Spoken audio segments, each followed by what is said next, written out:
tellement ancré dans sa foi en Dieu, dont il a reçu l'Esprit, parce que c'est Dieu qui a envoyé son prophète le moindre. Alors David est ancré dans cette foi.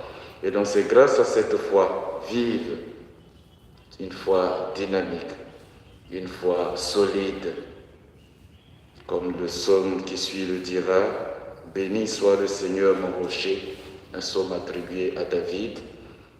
En Dieu, il a vu son rocher, et c'est grâce à cette foi qu'il a pu arriver à vaincre Goliath.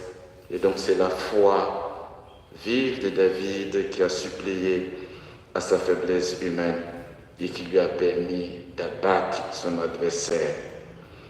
Et ce combat, nous devons le voir aussi comme celui qui annonce déjà la victoire de Jésus sur Satan.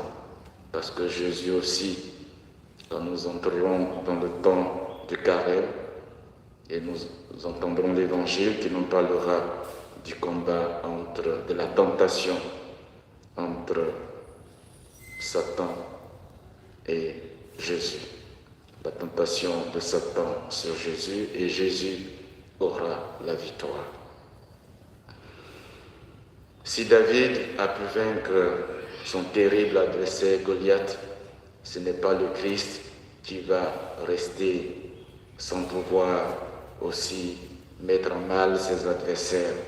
Et c'est ce que nous apprenons dans l'Évangile, confronté à ses adversaires, je dirais peut-être à ses ennemis, les pharisiens et les partisans d'Hérode, qui lui reprochaient de violer le jour du sabbat, la loi sur le sabbat. Jésus va pourtant guérir cet homme dont la main était paralysée. Et par cette occasion, il va dénoncer ce genre de formalisme qui tue, ce formalisme qui ne permet pas de faire place à la miséricorde, à la guérison, au salut des âmes. Alors Jésus les invite à comprendre, et nous aussi, à comprendre qu'en faisant le bien le jour du sabbat, il n'a pas violé la loi du jour du sabbat. Il est resté plutôt fidèle à l'esprit, parce que le sabbat a été fait pour l'homme, comme il a dit hier, et non l'homme pour le sabbat. Jésus est resté donc fidèle à l'esprit de la loi du sabbat, parce que pour Jésus, Dieu a fait le sabbat, et donc s'il a fait, Dieu qui agit toujours, le bien qu'on peut faire au nom de Dieu, la bonté qu'on peut accorder au nom de Dieu et la miséricorde aussi de Dieu n'ont pas de jour férié. Et c'est pour ça qu'il leur a posé la question, est-il possible de guérir ou de faire du mal, pour voir s'ils réagiraient? Mais malheureusement, ils étaient très myopiques dans leurs pensées, dans leur vision, et ils s'attendaient à mettre un piège au Christ. Mais le Christ nous montre que faire du bien, montrer la miséricorde de Dieu envers tout homme, toute femme, n'a pas de jour férié.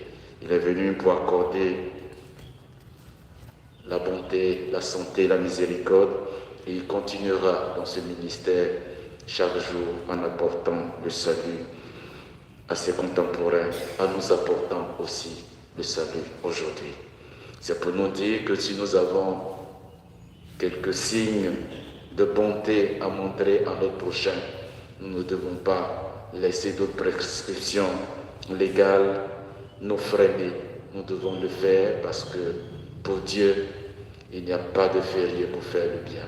Toujours, il faut en faire, il faut le faire pour délivrer, pour aider nos frères et sœurs. Prions donc, mes frères et sœurs, le Seigneur Jésus-Christ. Demandons au Seigneur, Seigneur Jésus, transforme nos cœurs par ton amour, afin que nous puissions toujours servir notre prochain et avoir aussi la joie de célébrer le dimanche comme ton jour, le jour du Seigneur. Amen.